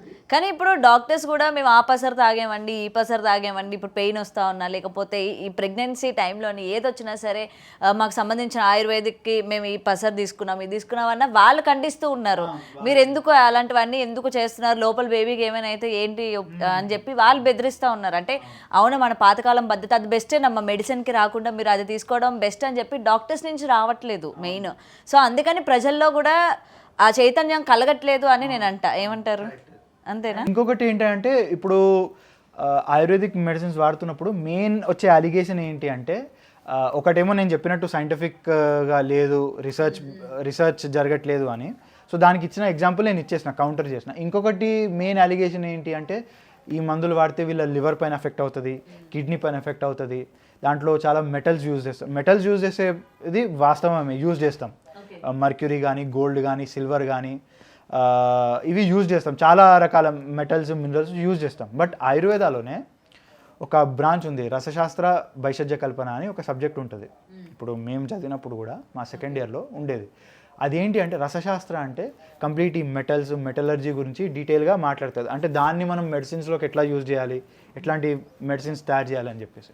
సో ఆ ప్రాసెస్లో మనం మెటల్ని ఆబ్టైన్ తీసినప్పుడు దాన్ని చాలా ఆర్డర్ ఆఫ్ ప్యూరిఫికేషన్ అనేది ఉంటుంది. అంటే చెప్తాడు, కొన్నిటిని గోమూత్రంతో ప్యూరిఫై చేసేది ఉంది, కొన్నిటిని జంబీర నింబు స్వరస అంటారు, అంటే నిమ్మకాయ రసంతో ప్యూరిఫై చేసే మెటల్స్ ఉన్నాయి. సో అట్లా it should undergo layers of purification. ఆ ప్యూరిఫికేషన్ అన్నీ అండర్గో అయిన తర్వాతే ఆ వచ్చిన ఆ ప్రోడక్ట్ ఏదైతే ఉందో, ఆ అవుట్పుట్ ఏదైతే ఉందో దాన్ని మేము మెడిసిన్స్లో యూజ్ చేస్తున్నాం. అండ్ ఎంత కాలం యూజ్ చేయాలనేది స్ట్రిక్ట్గా ఆయుర్వేదిక్ మెడిసిన్స్ మీద ఉంటుంది, ఆ మెటాలిక్ ప్రిపరేషన్. కానీ అది నిజంగానే వాడితే అంటే ఆర్గన్స్ ఫెయిల్యూర్ ఉంటుందా, మల్టిపుల్ ఆర్గన్స్ ఉంటుందా అంటే మేము ప్యూరిఫై చేసినాక ఉండదు. బట్ ఏంటంటే దానికి మేము ఒక పీరియడ్ ఇస్తాం, స్పాన్ ఆఫ్ 2 months వాడచ్చు, లేదా స్పాన్ ఆఫ్ 3 months అని. దాన్ని ఎక్సీడ్ అయ్యి వాడకూడదు. సో కొంతమంది ఏంటి అంటే దాంతో రిజల్ట్స్ వచ్చినప్పుడు బాగుంది కదా అని చెప్పేసి అతి చేసేస్తుంటారు, అది మంచిది కాదు. సో అప్పుడు డెత్స్ అనేది రికవర్ అవ్వడం, లేదా వాడికి ఆర్గన్ ఫెయిలియర్ అయినప్పుడు Ayurveda is becoming easy target. అంటే డాక్టర్ చెప్పింది 3 నెలలు అయితే వీడు 6 months వాడతాడు, వాడి వేరే డాక్టర్ దగ్గరికి వెళ్తాడు, వాళ్ళకి ఈజీ టార్గెట్ అయిపోయింది. మీరు ఎందుకు వాడినరు, ఆయుర్వేదాలో ఇది ఆర్గన్స్ మీద ఎఫెక్ట్ అవుతుందని, అది మెయిన్ కన్సర్న్ అయిపోయింది అనమాట. ఎందుకంటే ఇవాళ మైనస్ అదే, ఎందుకంటే డాక్టర్స్ నుంచి మెయిన్ మనం భయపడేది అది. పక్క వాళ్ళు చెప్తానో ఎదురు వాళ్ళు చెప్తానో మనం వినం, కానీ డాక్టర్ చెప్పేసరికి అమ్మో ఎందుకురా బాబు మనం అసలు ఆ జోలికి పోకూడదు. అందుకని ఈవెన్ ఇంట్లోని ఒక జలుబు వచ్చినా మనం జస్ట్ ఒక పసుపు నీళ్ళు తీసుకుందామన్నా లేకపోతే ఇంకేదైనా తీసుకుందామన్నా భయపడుతూ ఉంటాం. దీనికి ఏం తగ్గుతుంది, డాక్టర్కి వెళ్ళి మనం చెప్పినా సరే ఎందుకండి ఇవన్నీ, మీకు మెడిసిన్ వేసుకోండి వెంటనే మీకు విత్ ఇన్ 24 hours క్యూర్ అయిపోతారని చెప్తూ ఉంటారు. బయట పబ్లిక్లో కూడా ఎట్లా అంటే ఆయుర్వేద మందులు వాడితే దాంట్లో ఆర్గన్ ఫెయిలియర్ అవుతుందంట, మెటల్స్ ఉన్నాయంట అని మాట్లాడతారు. ఎడ్యుకేటెడ్ పీపుల్ అట్లానే మాట్లాడతారు, కామన్ మ్యాన్ కూడా అదే మాట్లాడతారు. బట్ వాళ్ళు ఆయుర్వేదిక్ గ్రంథాలు తిరిగేస్తే వాళ్ళకి తెలుస్తుంది ఎన్ని ప్యూరిఫికేషన్ మెథడ్స్ ఫాలో అయ్యారు. ఇది ఆయుర్వేద బుక్లో చెప్పింది కరెక్టా కాదా అని అమెరికాలో చాలా రీసెర్చ్ ఇన్స్టిట్యూట్స్ దాని మీద పేపర్స్ రాసినాయి, పేపర్స్ పబ్లిష్ చేసినాయి. అవి మీకు ఇంటర్నెట్లో కూడా అవైలబుల్ ఉన్నాయి. మీరు చూస్తే ఆ యూనివర్సిటీస్లో ఒకటి హార్వర్డ్ యూనివర్సిటీ ఒకటి చేసింది, ఇంగ్లాండ్ ఆక్స్ఫర్డ్ యూనివర్సిటీ ఒకటి చేసింది, ఆస్ట్రేలియాలో యూనివర్సిటీ చేసింది. సో ఆ పేపర్స్ మీకు అవైలబుల్ ఉన్నాయి. సో దాంట్లో వాళ్ళు క్లియర్గా ఇస్తారు ఆయుర్వేదాలు చెప్పిన ఈ ప్యూరిఫికేటరీ మెథడ్స్ అనేది ఫాలో అయితే మెటల్ ప్యూరిఫై అయిన తర్వాత వాడితే ఎటువంటి ప్రాబ్లం లేదు అని వాళ్ళు క్లియర్గా ఇస్తున్నారు. సల్ఫర్ వాడితే ఏం ప్రాబ్లం లేదు, ఇది వాడితే ఏం ప్రాబ్లం లేదు అని. బట్ స్టిల్ మన వాళ్ళలో ఆ డౌట్ అనేది ఆల్రెడీ క్రియేట్ అయిపోయింది thanks to our education system కావచ్చు, బ్రిటిష్ కొలోనియల్ మైండ్ సెట్ కావచ్చు. సో దానివల్ల మనం ఇంకా ఆ థాట్ ప్రాసెస్ నుంచి బయటికి రావట్లేదు. కానీ ఇవాళ మొత్తం అందరు పర్సన్స్ చూసుకుంటే మొత్తం ఎడిక్ట్, మెడిసిన్కి బాగా ఎడిక్ట్ అయి ఉన్నవాళ్ళు మొత్తం అందరూ, పిల్లల దగ్గర నుండి పెద్దల వరకు ప్రతి ఒక్కరు కూడా మెడిసిన్లకి ఎడిక్ట్ అయిన వాళ్ళే ఉన్నారు తప్ప స్వతహాగా క్యూర్ చేసుకునే మైండ్ సెట్ ఎవరికి లేదు. ఈజీ రెమెడీ కావాలి వాళ్ళకి. అండ్ సార్, ఇప్పుడు నిజమైన ఆయుర్వేదిక్ మెడిసిన్ అని తెలుసుకోవాలంటే ఎలా తెలుసుకోవాలంటే ఇప్పుడు ఆయుర్వేద డ్రగ్స్ పైనే మీకు ఏదన్నా మెడిసిన్ చూసినప్పుడు రెఫరెన్స్ అని ఇస్తాడు. ఒరిజినల్ క్లాసికల్ మెడిసిన్స్ అయితే దాని మీద ఆయుర్వేద సార సంగ్రహ, భైషజ్య రత్నావళి అని ఇట్లా రెఫరెన్స్ ఇస్తాడు. అంటే మేము ఈ బుక్స్ రెఫర్ చేసి ఆ బుక్స్లో చెప్పిన పద్ధతి ద్వారా మేము తయారు చేసినాము అని ఉంటుంది. దాంట్లో ఎంత మోతాదులో ఏ డ్రగ్ వాడాలి, ఏ హర్బ్ వాడాలి, ఎంత మెటల్ యూజ్ చేయాలి అనేది దాంట్లో వాడు దాని మెజర్మెంట్తో ఇస్తాడు. కొన్ని ఏమో ఆయుర్వేదిక్ ప్రాపరేటరీ మెడిసిన్స్ అని ఉంటాయి. సో దాంట్లో వాడు వాడే ఇంగ్రీడియంట్స్ ఏంటి, సో ఆయుర్వేదిక్ డాక్టర్స్కి తెలిసిపోతుంది. సో కొన్ని జెన్యూన్ కంపెనీస్ ఉన్నాయి, ఇప్పుడు బైద్యనాథ్ కావచ్చు, దూత్ పాపేశ్వర్ అని, ఇవన్నీ 200 years old కంపెనీస్ ఉన్నాయి. సో వాటిపైన మేము రియలై అవుతాం మోస్ట్లీ. ఇప్పుడు కొత్తగా వచ్చిన కంపెనీస్లో అదే డౌట్ ఉంది ఇంకా. సో దాంట్లో ఆ రెఫరెన్సింగ్ అనేది వాళ్ళు మెన్షన్ చేస్తే నో ప్రాబ్లం. సో ఆ రిఫరెన్సింగ్ అంటే అది ఒకవేళ అది మెన్షన్ చేయకపోతే అది ఆయుర్వేదిక్ కాదు అని నిర్ధారించుకోవచ్చా? అంటే రెఫరెన్సింగ్ అనేది క్లాసికల్, అంటే మా గ్రంథాల్లో చెప్పిన వాటన్నిటికీ రెఫరెన్సింగ్ ఉంటుంది. ఇప్పుడు వసంత కుస్మాకర్ రస్ అని ఒక మెడిసిన్ ఉందనుకోండి, దాని రెఫరెన్సింగ్ ఉంటుంది మీకు అక్కడ కనిపిస్తుంది, రెఫరెన్స్ అని ఎక్కడో దగ్గర రాస్తాడు వాడు. సో అట్లా లేకుండా కొన్ని ఇప్పుడు కంపెనీస్ కొన్ని వాళ్ళ సొంతంగా కొన్ని ప్రోడక్ట్స్ తీసుకొని వస్తున్నారు. సో వాటికి ఇంగ్లీష్ నేమ్స్ ఉంటాయి. ఇప్పుడు స్పాండిలాన్ అని స్పాండిలైటిస్ కోసం ఒక ట్యాబ్లెట్ వచ్చింది, అది ఆయుర్వేదిక్ ట్యాబ్లెటే, బట్ పేరు చూస్తే సంస్కృత్ పేరు ఉండదు, మీకు ఇంగ్లీష్ పేరు ఉంది స్పాండిలాన్, అంటే స్పాండిలైటిస్ కోసం అని. సో దాంట్లో మనం చూసినప్పుడు ఇది జెన్యూనా కాదా అంటే దాని బ్యాక్ సైడ్ లీఫ్లో వాడు ఇస్తాడు ఇంగ్రీడియంట్స్ ఇన్ని ఉన్నాయి అది ఉన్నాయని. సో దాన్ని యాజ్ బెనిఫిట్ ఆఫ్ డౌట్గా మేము పేషెంట్ పైన వాడి చూస్తాం, పడుతుందా పడట్లేదా, ఎంత ఇస్తే పడుతుంది ఏంటి, దాని ఇంగ్రీడియంట్స్ ఏమేమి ఉన్నాయి, వాడు ఆయుర్వేద టెక్స్ట్లో చెప్పిన పద్ధతి ప్రకారంగానే వాడు అవన్నీ మెథడ్స్ యూజ్ చేసేవాడు తయారు చేసిండా, ఆ డ్రగ్ ఫార్ములేషన్ ఎంత ఉందని చూస్తాం. సో అట్లా జెన్యూన్గా కొన్ని కంపెనీస్ చేసేటివి ఉన్నాయి, వాళ్ళ ఓన్ ప్రాపరేటరీ మెడిసిన్ అయినా కానీ వాళ్ళ పేటెంట్ డ్రగ్ అయినా కానీ. కొన్ని చాలా కంపెనీస్ ఏంటంటే కమర్షియలైజేషన్ కోసం ఈ ఫార్మాట్స్ పాటించకుండా దాంట్లో వాళ్ళు ప్రిజర్వేటివ్స్ యాడ్ చేయడము, స్టెరాయిడ్స్ యాడ్, వీటితో పాటు స్టెరాయిడ్స్ యాడ్ చేయడము, ఆర్టిఫిషియల్ స్వీట్నర్స్ యాడ్ చేయడము చేసేసి వాటిని ఇంకా పొల్యూట్ చేస్తుంది. అదే. అండ్ సార్, ఇప్పుడు ప్రతిదానికి కూడా ఏం జలుబు వచ్చినా దగ్గు వచ్చినా ఎటువంటిది వచ్చినా వాడండి పారాసిటమాల్ అని అంటారు. సో పారాసిటమాల్ ఎంతవరకు కరెక్ట్ అంటారు? పారాసిటమాల్ అనేది ఎక్కువ వాడకూడదమ్మా. అది ఈవెన్ నేను చెప్పడమే కాదు, ఆయుర్వేద వాళ్ళు చెప్పడం, ఈవెన్ అలోపతి వాళ్ళు కూడా చాలామంది డాక్టర్స్, అంటే అందరూ అన్నాను బట్ చాలామంది వచ్చి చెప్తున్నారు అది ఎక్కువ వాడితే మీకు మంచిది కాదు, సైడ్ ఎఫెక్ట్స్ వస్తాయని. ఈవెన్ కరోనా టైంలో బాగా అమ్ముడుపోయినది కూడా ఆ టాబ్లెటే, పారాసిటమాల్. కానీ దానివల్ల చాలా ప్రాబ్లమ్స్ ఉన్నాయి. అండ్ మొన్న మధ్యలో నేను యూట్యూబ్లో ఒక వీడియో చూసినాను, ఒక పేరు గుర్తులేదు నాకు, ఒక అలోపతి డాక్టరే చెప్తున్నారు పారాసిటమాల్ వల్ల వచ్చే సైడ్ ఎఫెక్ట్స్ ఏంటి, అది వాడకుండా ప్రాకృతిక పద్ధతుల్లోనే మీ జ్వరాలను తగ్గించుకొని, చాలా సివియర్ అయితే తప్ప మెడిసిన్స్ వైపు రాకండి, న్యాచురల్ పద్ధతుల్లోనే తగ్గించుకోండి, స్టీమ్ తీసుకోండి, స్టీమ్తో తగ్గించుకోండి, పసుపు పాలు తాగండి, దాని ద్వారానే తగ్గించుకోండి అని చాలామంది చెప్తున్నారు. జలుబు వస్తే దగ్గు వస్తే హాస్పిటల్స్కి రాకండి అని చెప్తున్నారు చాలామంది. సో ఆ అవేర్నెస్ వచ్చింది, ఇంకా రావాలి, ఇంకా వస్తే పబ్లిక్లో ఆ మార్పు అనేది వస్తుంది. ఎందుకంటే ఈ క్వశ్చన్ అడిగాను, మా ఇంట్లో నార్మల్గా ఎవరి ఇంట్లోనైనా సరే పారాసెటమాల్ ఒకటి కంపల్సరీగా పెట్టుకోవాలి, మనం ఒక 2-3 తీసుకొచ్చి పెట్టుకోవాలి, ఎవరికి ఎప్పుడు ఏమొస్తుందో తెలియదు కదా, వెంటనే ఇలా వేసుకొని వెళ్ళిపోవచ్చా అని చెప్పి.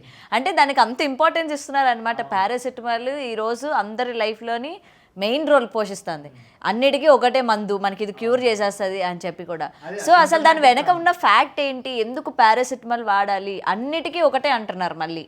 అదే నేను చెప్పినట్టు అది సిమ్టమాటిక్ రిలీఫ్ ఇస్తుంది కాబట్టి అందరు దానికి అగుడుపడ్డట్టు దాని సేల్స్ పెరిగిపోయినాయి. అదే రూట్ కాజ్ మీకు క్యూర్ లేదు. ఇప్పుడు ఆయుర్వేదాలో తీసుకుంటే నేను ఒక లైవ్ ఎగ్జాంపుల్ చెప్తాను. మేము స్టూడెంట్గా ఉన్నప్పుడు ఒక పేషెంట్ వచ్చిండు అనమాట మా హాస్పిటల్కి. మేము SDM కాలేజ్ ఆఫ్ ఆయుర్వేద కర్ణాటకలో నేను ఆయుర్వేదాలో బ్యాచిలర్స్ చేస్తున్నప్పుడు తనకి ఇక్కడ కాలు దగ్గర ఒక పుండు అయింది. ఇంత పెద్ద పుండు అయ్యి దాని మీద అన్ని ఈగలు వాళ్తున్నాయి, మొత్తం బ్లీడింగ్ అయింది, చీము నెత్తురు అంత వస్తుంది. తనకి హై ఫీవర్ ఉంది, 101 degrees టెంపరేచర్ ఉంది. తను మా హాస్పిటల్కి వచ్చాడు.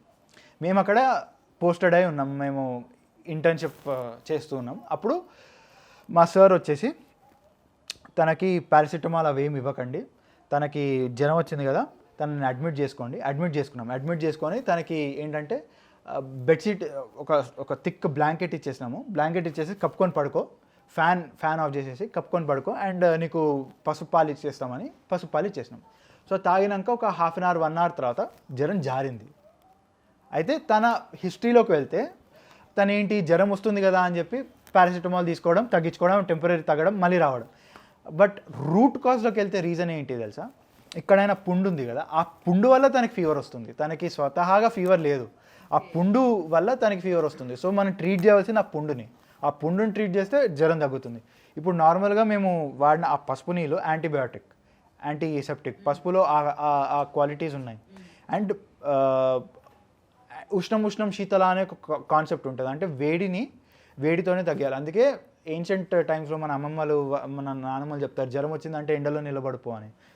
చెమట గారి తగ్గిపోతుంది, జ్వరం జారిపోతుంది. ఈవెన్ మీరు పారాసిటమాల్ వేసుకున్నా మనకి చెమటలు గారుతాయి. అంటే వేడి లోపల జనరేట్ అవుతుంది. అంటే ఉష్ణం వేడి యాడ్ అయినప్పుడు అది చలువకు దారి తీస్తుంది. సో ఆ పేషెంట్కి కూడా మేము చేసింది అదే. వాడికి థిక్ బ్లాంకెట్ ఇచ్చేస్తాం కప్పుకోవడానికి. సో వేడి పుట్టింది లోపల. వేడి పుట్టినప్పుడు వాడికి జ్వరం న్యాచురల్గా జారింది.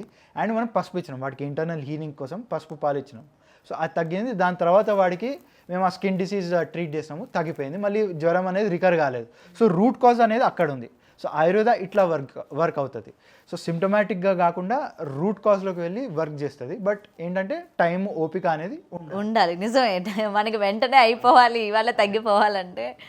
కానీ ఇప్పుడు ఏంటంటే జనాలకి విత్-ఇన్ ఫ్రాక్షన్ ఆఫ్ సెకండ్స్లో అయిపోవాలి. వాళ్ళని అడ్మిట్ అయ్యానంటే రేపటికల్లా నాకు తగ్గిపోయి బయటకు వచ్చేయాలి అన్నది చూసుకుంటారు, ఈజీ మెథడ్. అక్కడైతే వాళ్ళు అక్కడ పుండు ఉంది అంటే దానికి ఒక క్రీమ్ ఇచ్చేస్తారు, క్రీమ్ రాసుకోమంటారు. బట్ ఇంటర్నల్ హీలింగ్ అనేది చేయలేదు. మేము ఇంటర్నల్ హీలింగ్ మొత్తం పంచకర్మ అని ఒక కాన్సెప్ట్ ఉంది ఆయుర్వేదాలో.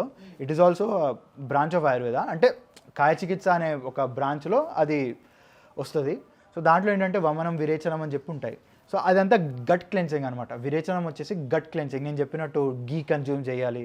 సో అది చేసినప్పుడు మీ గట్ అనేది ఎంప్టీ అవుతుంది. అంటే మీ లోపల ఉన్న టాక్సిన్స్ అనేది బయటికి వెళ్ళిపోతుంది in the form of stool. బయటికి వెళ్ళిపోయినప్పుడు మీ బాడీ అనేది డీటాక్స్ అవుతుంది.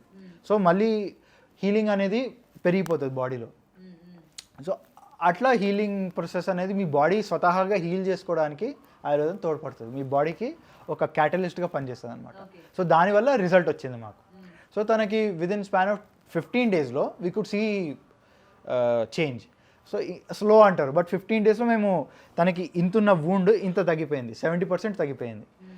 బట్ స్టిల్ ఏంటంటే పబ్లిక్కి ఆ మైండ్ సెట్ ఉంది మాకు తగ్గదు అని. సో అది మారినప్పుడే ఇప్పుడు వండర్స్ అనేది చూడగలుగుతారు. నిజంగానే సార్, పేషెన్స్ అన్నది చాలా ఇంపార్టెన్స్. అవును. అండ్ ఇంకొకటి సార్, ఇప్పుడు మెయిన్ అందరికీ కూడా అట్రాక్టివ్గా అందరూ టీనేజర్స్ కావచ్చు, పెద్దవాళ్ళు అందరూ ఫేస్ చేస్తుంది మెయిన్ హెయిర్ ఫాల్. పాపం చిన్నప్పటి నుంచే ఆ పిల్లలకి వైట్ హెయిర్ రావడం, నెక్స్ట్ పట్టతలు వచ్చేయడం, వీటన్నిటికీ మన ఆయుర్వేదిక్ అని చెప్పి కూడా ఆదివాసీ హెయిర్ ఆయిల్ అని చెప్పి ఈ మధ్య బాగా ప్రమోట్ చేస్తూ ఉన్నారు, పెద్ద సెలబ్రిటీస్ దగ్గర నుంచి కూడా. అండ్ అందరూ అది చూస్తున్నాక రిఫరెన్స్ కూడా ఇస్తూ ఉన్నారు అనమాట. ఎందుకంటే మౌత్ పబ్లిసిటీ అన్నది త్వరగా రీచ్ ఉంటుంది. ఇది వాడితే మనకి హెయిర్ బాగా గ్రోత్ అవుతుందంట, తీసేసుకుందాం, అసలు పెద్ద జుట్లు వేసుకొని వాళ్ళు అట్లా ఇస్తూ ఉంటే అబ్బా మంది కూడా అంత పెద్దది అవుతుందేమో అని చెప్పి. ఎందుకంటే ఇప్పుడున్న పొల్యూషన్కి మనం తీసుకుంటున్న ఫుడ్కి హెయిర్ అసలు ఉండట్లే ఎవరికి కూడా. ఇది నిజమేనేమో అని చెప్పి. అవును, టెన్షన్స్, స్ట్రెస్. సో వెంటనే దాన్ని చాలా ఎక్కువ మోతాదులో కొనుక్కున్నారు ఒక సర్టెన్ పీరియడ్లో. అసలు దీని ఫ్యాక్ట్స్ ఏంటి, నిజంగానే ఇది వాడితే అంత జుట్టు పెరుగుతుందా మనకి అన్న క్వశ్చన్స్ కూడా ఇవాళ చాలామంది రైజ్ అవుతూ ఉన్నాయి. నేను ఇందాక చెప్పినట్టు డ్రగ్ హైబ్రిడైజేషన్ అని చెప్పినాను నేను, అంటే హర్బ్ హైబ్రిడైజేషన్ అని. సో అక్కడ చూడాలి వాడు మెన్షన్ చేసిన వాడి కాంపోజిషన్ ఏదైతే ఉందో అది ఎంతవరకు జెన్యున్గా గ్రో అవుతుంది, నిజంగా తను అడవులలో దొరుకుతున్నటువంటి మూలికలతోటి చేస్తున్నాడా, లేకపోతే హైబ్రిడైజ్డ్ అయినది, లేకపోతే ఈ ఆర్టిఫిషియల్ ప్రిజర్వేటివ్స్తో. ఇప్పుడు రిజల్ట్స్ అంతా ఇదిగా లేదు అని నేను కూడా చదివినాను. చాలామంది నా పేషెంట్స్ కూడా అన్నారు రిజల్ట్స్ అంతా పాజిటివ్గా లేవు అని చెప్పేసి. దట్ ఈస్ బికాజ్ అదే మార్కెట్ చేసుకోవాలి, కమర్షియలైజ్ చేయాలి ప్రోడక్ట్ని అనే ఉద్దేశంతో. సో దానికన్నా న్యాచురల్గా కుంకుడుకాయ, షికాకాయ వీటిని వాడడం బెస్ట్. సో దానికన్నా మీకు జీసీసీ అని ఒకటి ఉంది, గిరిజన్ కోఆపరేటివ్ కార్పొరేషన్ అని, ఆంధ్రప్రదేశ్ గవర్నమెంట్ వాళ్ళది ఒక ప్రోడక్ట్ ఉంది. అరకు వ్యాలీలో తయారు చేస్తారు, అక్కడ ఓన్లీ వీళ్ళే. ఇది యాక్చువల్లీ ఓల్డ్ కంపెనీ జీసీసీ, వీళ్ళని చూసి ఆదివాసి అనేది వచ్చింది, ఎందుకంటే ఇది కూడా తయారు చేస్తారు ఆదివాసులే. ఆ అరకు బెల్ట్లో ఉన్న ట్రైబల్ పీపుల్ వాళ్ళు తయారు చేస్తారు జీసీసీ అని. అది మీకు చూస్తే దాంట్లో ఫోమ్ రాదు, అండ్ అది వాటర్ లాగా ఉంటుంది. మీరు బాటిల్ వంపినా మీకు ఎక్కడ ఆ కెమికల్ స్టిక్కీనెస్ అనేది, కుంకుడుకాయ లాగా ఆ స్టిక్కీనెస్ ఉండదు మీకు, అది వాటర్ లానే ఉంటుంది. అది అప్లై చేసుకున్నప్పుడు న్యాచురల్ ఫోమ్ వస్తుంది, న్యాచురల్ ఆయుర్వేదిక్ కంటెంట్స్తో తయారు చేసినటువంటి ఒకటే షాంపూ ఒకటే ఉంటుంది దాంట్లో. సో అది వాడితే బాగానే రిజల్ట్స్ ఉన్నాయి. బట్ అది కాకుండా ఇంకొకటి అదే వాళ్ళు సొంతంగా ఇవి యాడ్స్ చూసి వెళ్ళి కొనుక్కోవడం కన్నా ఒక ఆయుర్వేదిక్ డాక్టర్ని కన్సల్ట్ చేసి, సార్ నాకు ఈ ప్రాబ్లం ఉంది ఏం చేయమంటే, తన సూపర్విజన్లో తన పర్యవేక్షణలో వాళ్ళు వెళ్ళి తీసుకోవడం బెస్ట్. వాళ్ళు సొంతంగా వైద్యం చేసుకోవడం కన్నా ఒక క్వాలిఫైడ్ ఆయుర్వేదిక్ డాక్టర్ దగ్గరికి వెళ్ళి తను ప్రిస్క్రైబ్ చేసిన ఆ డ్రగ్స్, ఎందుకంటే డైరెక్ట్ మేము కూడా షాంపూ అని ప్రిస్క్రైబ్ చేయము. ఇప్పుడు సందర్భం వచ్చింది కాబట్టి చెప్పినాను. మేము కూడా ఫస్ట్ వాడి ప్రకృతి అనాలిసిస్ చేసి, వాడి దోష అనాలిసిస్ చేసి, వాడు తింటున్న ఫుడ్ ఏంటి, వాడిని క్లెన్సింగ్లో పెట్టి డీటాక్స్ చేసి తర్వాతే వాడికి అడ్వైస్ చేస్తాం.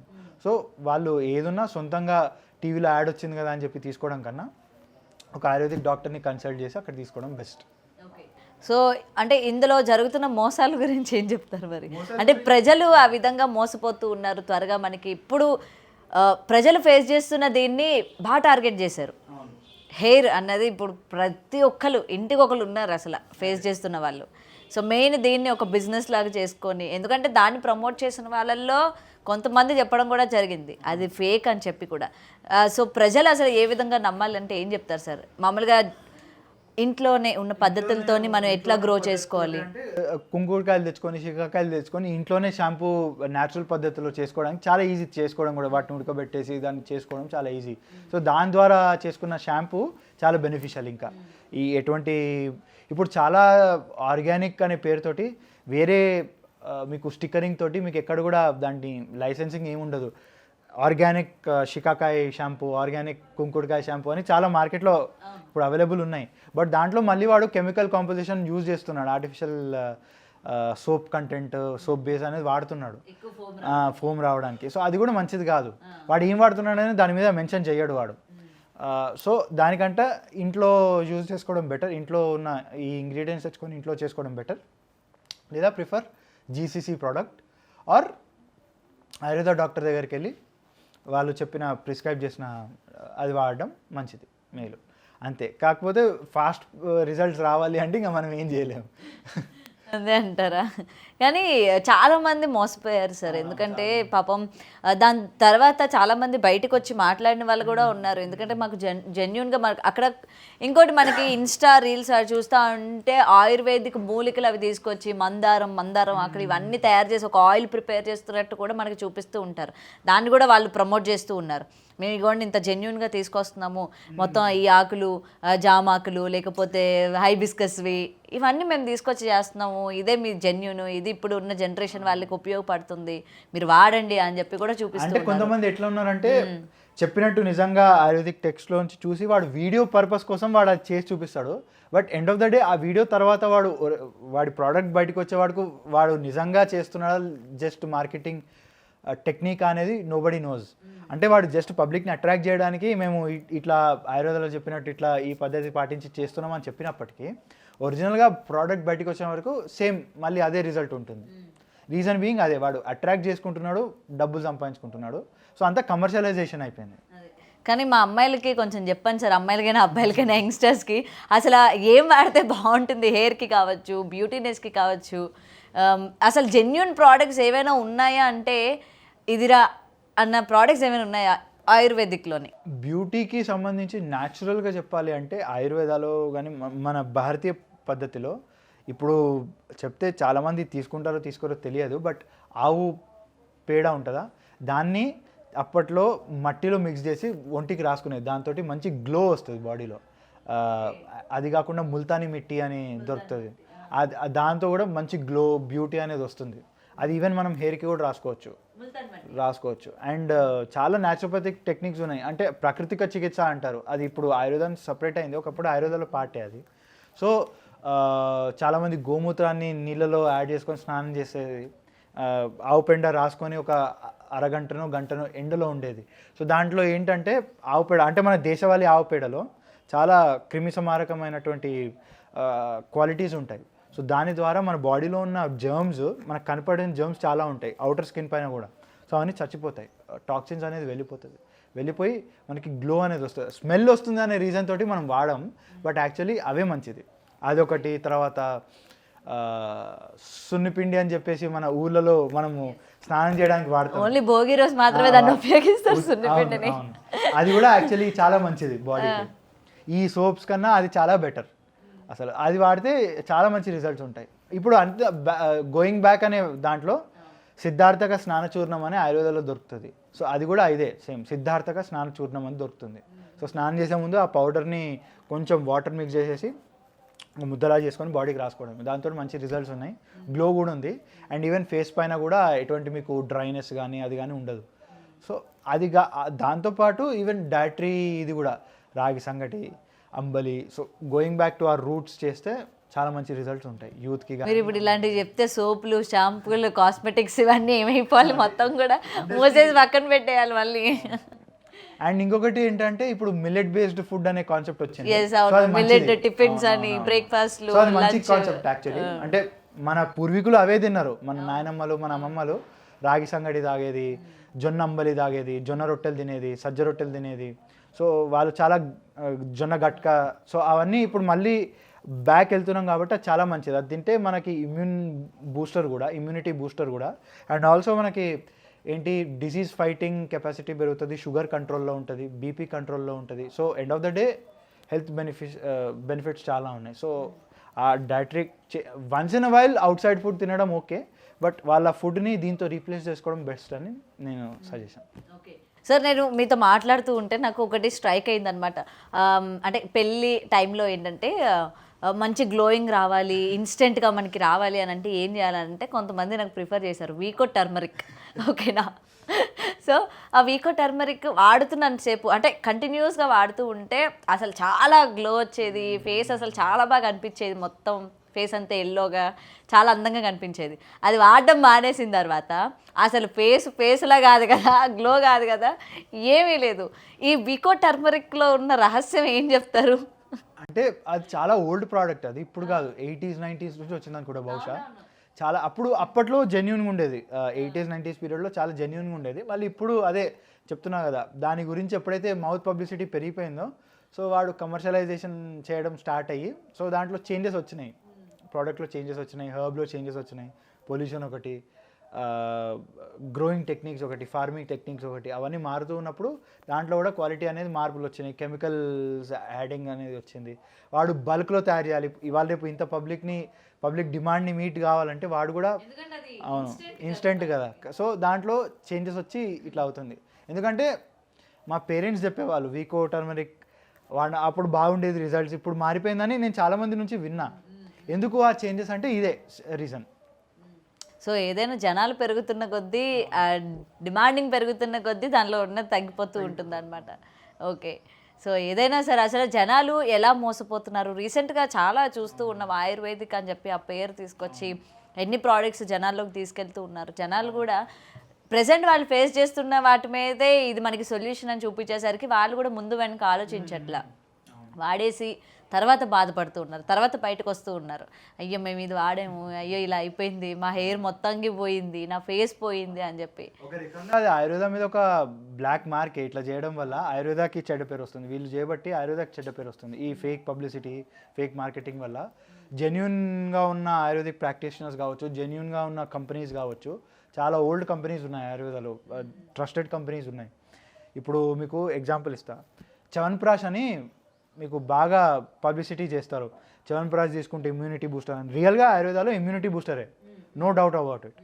దాంట్లో ఏంటి 40+ హర్బ్స్ వాడి ఒరిజినల్గా మనము farm grown, organically grown products వాడి దాన్ని యూజ్ చేస్తే చాలా మంచి ఎఫెక్ట్స్ ఉన్నాయి. బట్ ఇప్పుడు డాబర్ చ్యవన్ప్రాష్ అని ఇదని అదని చాలా వచ్చినాయి మార్కెట్లో. డాబర్ అనే కాదు, not to take any companies name, ఏదైనా చాలా వచ్చినప్పుడు అది వాడుతున్నప్పుడు మాకు రిజల్ట్ లేదా, అది నార్మల్ ఏదో జామ్ లాగా ఉంది కదా తింటున్నామని అయిపోయింది. ఒరిజినల్గా వాడినప్పుడు ఆయుర్వేదాలో ఎంత క్వాంటిటీలో బెల్లం వేయాలి, ఎంత క్వాంటిటీలో ఇది వేయాలని వచ్చింది. ఇప్పుడు ఆర్టిఫిషియల్ స్వీట్నర్స్ అనేది రీప్లేస్ చేసింది, natural sweetening ఏజెంట్స్ని artificial sweeteners replace చేసింది. మళ్ళీ షుగర్ ఫ్రీ పేషెంట్స్ కోసం ఇది అది అని షుగర్ ఫ్రీ చ్యవన్ప్రాష్ అని అట్లా వచ్చినప్పుడు సో దాంట్లో ఉన్న ఒరిజినల్ ఆ మెడిసినల్ వాల్యూ ఏదైతే ఉందో అది పక్కకి వెళ్ళిపోతుంది. కమర్షియలైజేషన్ అనేది పెద్ద పెట్టారు, దానివల్ల ఆయుర్వేదాకి చెడ్డ పేరు వస్తుంది.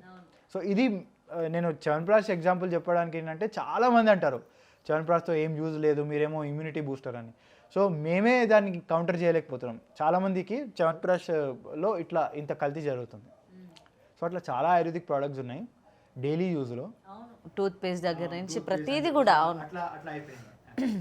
అదే నిజంగానే మెయిన్ అది చూడగానే మనకి ఆయుర్వేదిక, దీనివల్ల పంటి నొప్పి తగ్గిపోతుందా, ఇందులో లవంగం ఉంది, అది ఉంది, ఇది ఉంది అని చెప్పి కూడా మొత్తం. అవును, ఎందుకంటే మా ఇంట్లోనే ఉన్నారు సార్, ఇందా తీసుకొచ్చిన ఒక బ్రాండ్ ఉందా డాబర్, జస్ట్ పంట నొప్పి వచ్చినా సరే అదే తీసుకొచ్చి పెట్టేస్తా ఉంటారు, ఇది ఆయుర్వేదిక్కే చూడు ఇన్ని ప్రోడక్ట్స్ యూజ్ చేస్తున్నారు వీళ్ళు అని చెప్పి.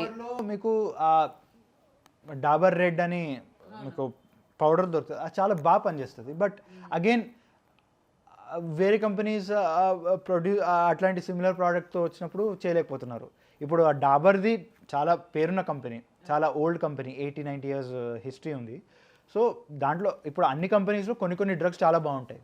సో మేము ఆ కొన్ని డ్రగ్స్ని ప్రిఫర్ చేస్తాం. ఒకటే కంపెనీ ప్రిస్క్రైబ్ చేయాలంటే మా వల్ల కూడా సాధ్యం కాదు, ఎందుకంటే కొన్ని చాలా బాగా పనిచేస్తాయి, కొన్ని వేరే కంపెనీలో పనిచేస్తాయి. సో మేము ప్రిస్క్రిప్షన్ రాసినప్పుడు కూడా డిఫరెంట్ కంపెనీస్వి బెస్ట్ ఇవి ప్రిస్క్రైబ్ చేస్తాము.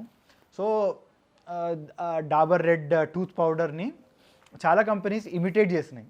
సో దాని లాంటిదే రెప్లికాస్ తీసుకొచ్చి చేసినప్పుడు ఏమైంది, ఈ ఒరిజినల్ ప్రోడక్ట్కి కూడా చెడ్డ పేరు వస్తుంది. అరే తెలియని వాడు ఏమనుకుంటాడు, ఇది అది ఒకటే అనుకుంటాడు, లేబులింగ్ స్టిక్కర్ అంతా సేమ్ ఉంటుంది.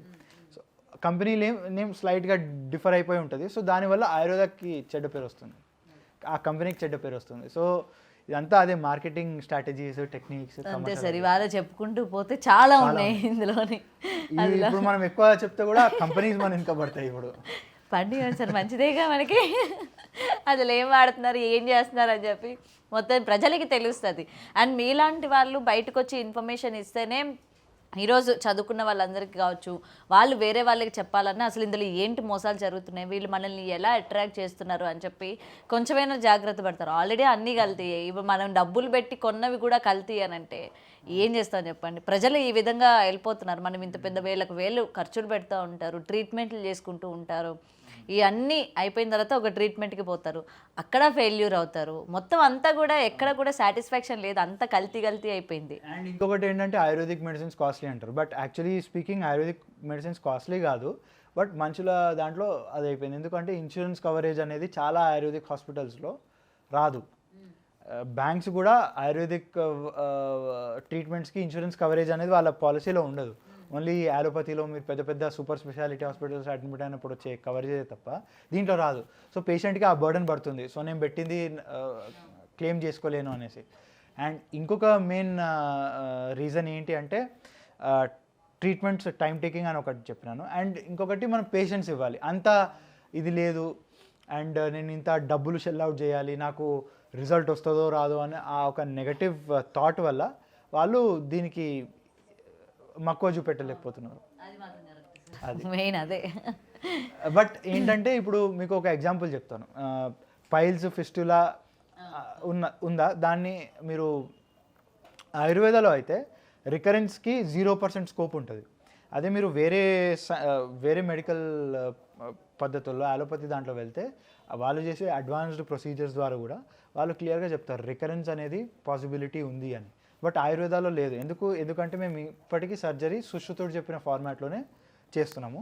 సో దానివల్ల ఎటువంటిది ఉండదు. ఎందుకంటే మేము క్షారసూత్ర అనే ఒక కాన్సెప్ట్ ద్వారా చేస్తాం అనమాట. అంటే మీకు పైల్స్లో ఏంటి జనరలీ ఒక మాస్ బయటకు వచ్చేస్తుంది, ఒక ముద్దలాగా మాంసపు ముద్దలాగా మీకు బయటకు వస్తుంది. సో దాంట్లో పస్సు నిండిపోయి ఉండడము, అట్లా డిజీజ్డ్ అట్లా ఉంటుంది. సో దాన్ని మేము ఏం చేస్తాము, ఒక కాటన్ థ్రెడ్ తీసుకొని దానికి క్షార అంటే ఆల్కలైన్, కొన్ని చెట్లలో ఆల్కలైన్ సబ్స్టెన్స్ ఉంటుంది. దాంతో ఆ థ్రెడ్ని మేము కోటింగ్ చేసేస్తాం, రిపీటెడ్ కోటింగ్స్ చేసేసి దాన్ని తీసుకెళ్ళి సర్జికల్ పద్ధతిలో దాన్ని టై చేసేస్తాం అనమాట ఆ ముద్ద చుట్టూ.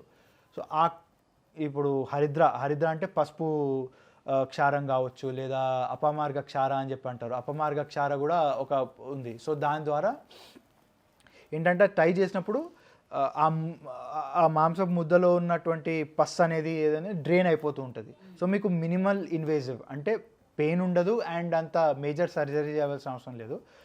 పస్ డ్రైన్ అవుట్ అయిపోతుంది అండ్ కొన్ని రోజుల తర్వాత అది కంప్లీట్గా హీల్ అయ్యే వరకు న్యాచురల్ హీలింగ్ ప్రాసెస్ ఉంటుంది. అండ్ కంప్లీట్గా హీల్ అయ్యే వరకు మేము ఆ థ్రెడ్స్ మారుస్తూ ఉంటాం every 3 days or every 2 days based on the severity. So దాంతో కంప్లీట్గా 100% క్యూర్ అనేది ఆయుర్వేదాలో ఉంది.